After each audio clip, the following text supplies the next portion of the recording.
Bismillahirrahmanirrahim, mes chers élèves, bonjour.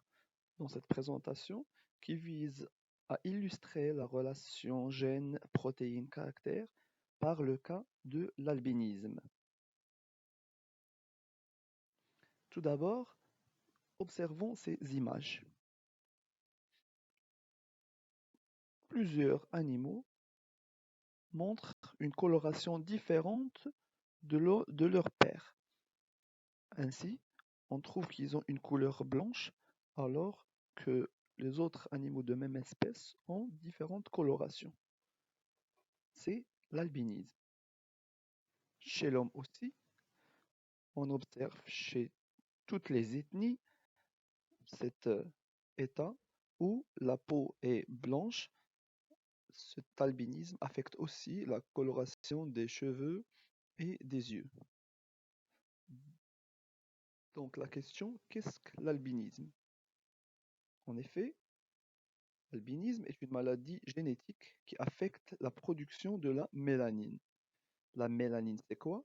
C'est un pigment protéique responsable de la couleur des cheveux, de la peau, des plumes, des écailles, des yeux. Donc, la mélanine, chez l'homme, est produite sous deux types.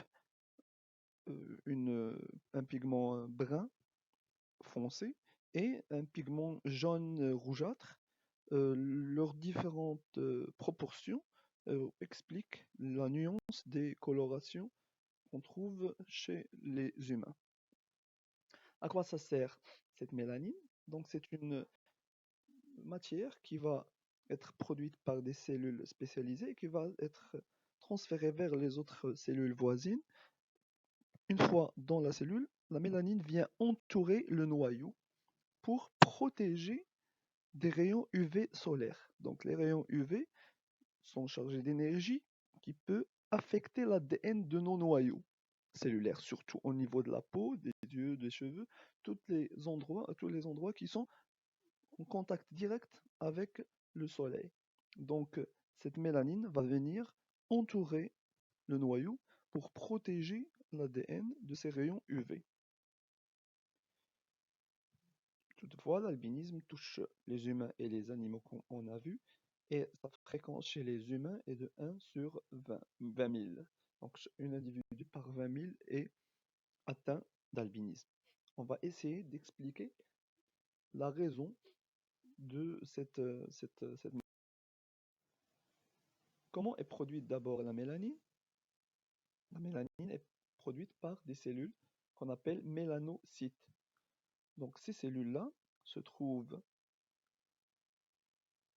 dans la zone superficielle de la peau, appelée l'épiderme, et ce sont des cellules dites épithéliales, donc ils ont une forme assez particulière, comme un poulpe, qui va leur permettre d'être en contact avec plusieurs cellules voisines et ainsi faire transférer leur mélanine vers ces cellules. Donc les cellules voisines, ce sont les kéranocytes qui forment la peau. Cette production passe par une chaîne de réaction qui commence tout d'abord par un acide aminé appelé tyrosine. Donc cet élément-là va réagir pour produire un autre élément intermédiaire sous l'effet d'une enzyme appelée tyrosinase. Donc vous constatez la terminaison ase qui indique que c'est une enzyme qui agit sur la tyrosine. Donc on ne va pas confondre la matière tyrosine, l'acide aminé, et l'enzyme tyrosinase qui va permettre cette réaction. Il va aussi permettre la deuxième réaction qui va produire un deuxième produit intermédiaire. Ainsi de suite se passe une chaîne de réactions sous l'action de différents enzymes pour à la fin aboutir à la mélanine représentée ici par le triangle. Donc la production de la mélanine dépend de la réussite de toutes ces réactions et donc de l'intervention de ces enzymes. Toutefois, on peut expliquer l'origine génétique de l'albinisme par l'absence de production de mélanine. Comment ça? En effet, pour une bonne production de mélanine, l'individu doit disposer d'un allèle qu'on va appeler l'allèle A du gène responsable de la tyrosinase. Donc on a vu cet enzyme responsable de ces réactions. Donc ce qui se passe, c'est que au niveau d'un chromosome, on va trouver l'allèle normal A. Cet allèle a une certaine séquence d'ADN. Cette séquence va s'exprimer pour former une protéine qui est la tyrosinase. Donc, on indique ici que la nature de l'enzyme est protéique. Donc, c'est une protéine.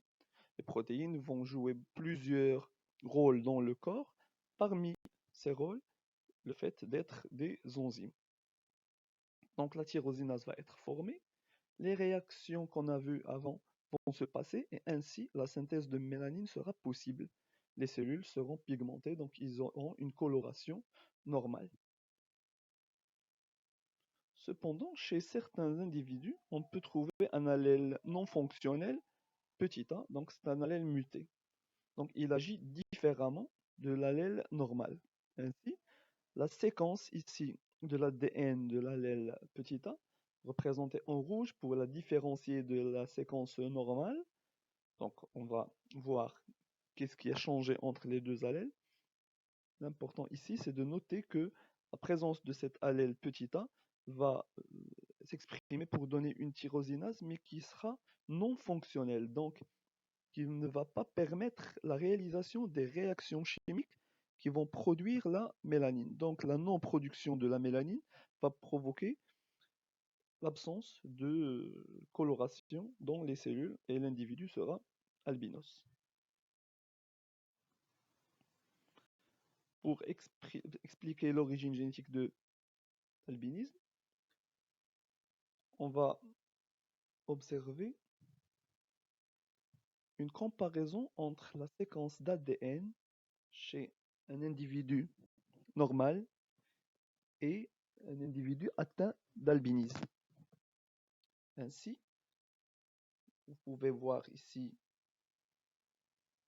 la séquence d'ADN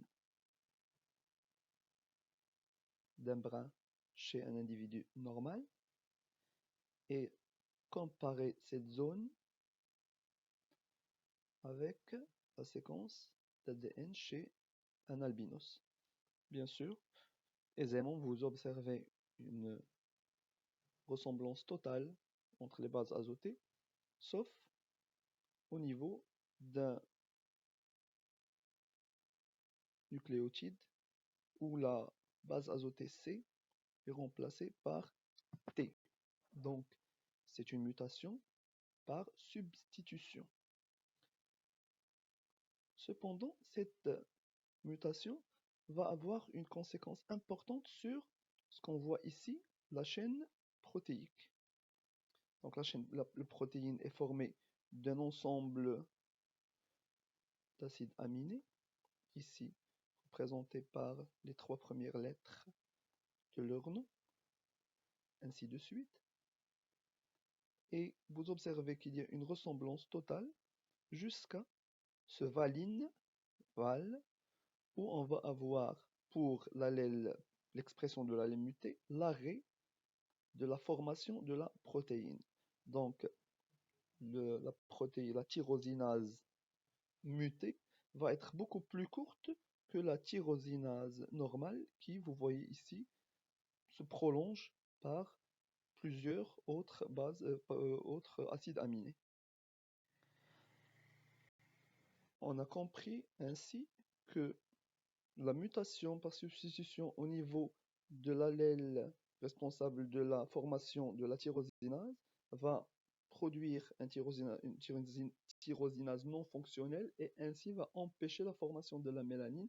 Le phénotype va passer d'une coloration normale vers absence de coloration, donc albinisme.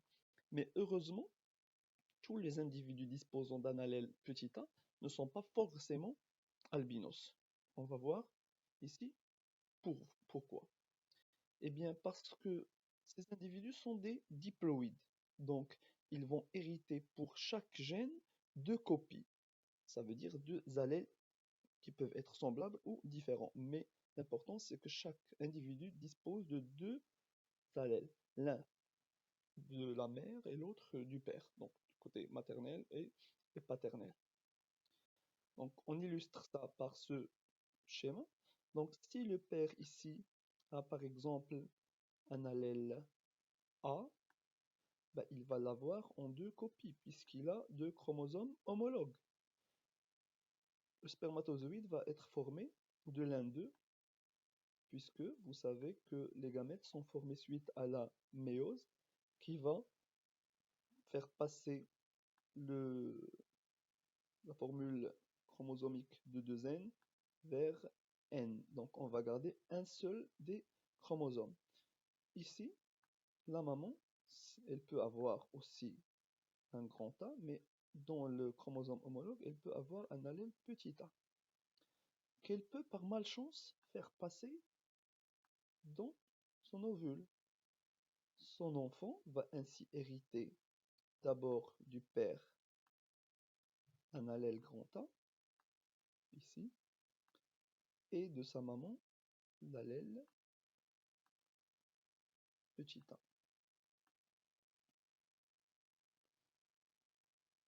Sachant que l'allèle petit a est non fonctionnel, donc il ne va pas permettre la production de mélanine, mais que l'allèle grand A est fonctionnel et donc il va produire la mélanine, cette personne ne sera donc pas albinos malgré qu'elle dispose de l'allèle petit a.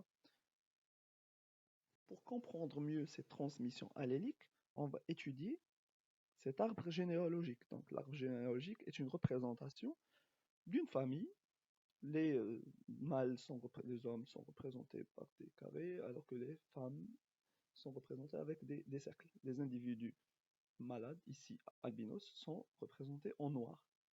Donc vous voyez, les deux parents disposent des deux allèles différents. Grand A, petit a chez la maman, grand A, petit a chez le père. Ce sont des individus diploïdes, donc pour chaque gène, ils disposent de deux copies, de deux allèles. Ici, on a représenté des allèles différents. Donc, il y a trois cas.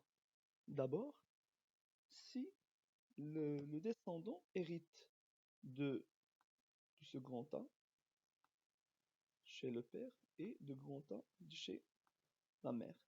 Donc il sera A, grand A, grand A. Il disposera de deux allèles semblables de la tyrosinase A, grand A, et donc il sera capable de produire la mélanine. C'est un individu sain.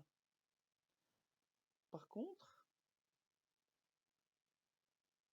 on peut imaginer que la personne va hériter du papa un grand A, alors qu'il va avoir petit a de la maman. C'est le cas ici aussi, mais là, pour la fille numéro 5, c'est le contraire. Elle a hérité d'un grand A de la maman et d'un petit a du papa. De toute façon, dans le cas de l'albinisme, les deux parents sont responsables de l'atteinte des enfants. Donc, dans ce cas, la personne sera aussi saine puisque l'allèle grand A va masquer la présence de l'allèle petit a. Dernier cas, si cette fois, l'individu a la malchance d'hériter l'allèle petit a du père et de la mère. C'est le cas aussi ici de l'individu numéro 4. Donc, pour ces individus, les deux allèles mutés ne vont pas permettre la réalisation des réactions chimiques produisant la mélanine, et donc l'individu sera albinos. Donc, voici quelques bibliographies pour chercher un petit peu plus. L'important ici, c'est de comprendre que le cas de l'albinisme illustre bien un cas où on met en évidence la relation gène-protéine. Donc, le gène contrôle la synthèse de la protéine. Protéine-caractère, donc le phénotype que l'individu a dépend du type de la protéine qu'il va former. Merci.